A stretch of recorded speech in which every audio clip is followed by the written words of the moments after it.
ওহ কি গরম পড়েছে, একটু জল কোথাও পাচ্ছি না। ঘুরে ঘুরে খালি জল খুঁজে বেড়াচ্ছি, কিন্তু খাওয়ার জল যে কোথাও পাচ্ছি না। ওই তো একটা কলসি দেখা যাচ্ছে, কলসির মধ্যে অল্প জলও আছে বোধহয়, কিন্তু জল যে অনেক নিচে। কি করে জলটাকে তুলবো উপরে, কোনো বুদ্ধি বের করতে হবে। কি করে বুদ্ধি বের করি, কি করে বুদ্ধি বের করি।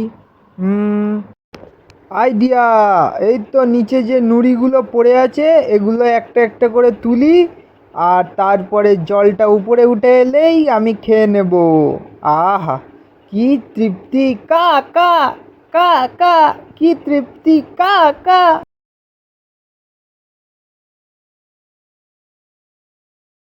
জল উপরে উঠে এসেছে, এবার আমি খেয়ে নিই। তাহলে বন্ধুরা, আজকের গল্পের থেকে কি শিখলে? বুদ্ধি যস্য বলম তস্য।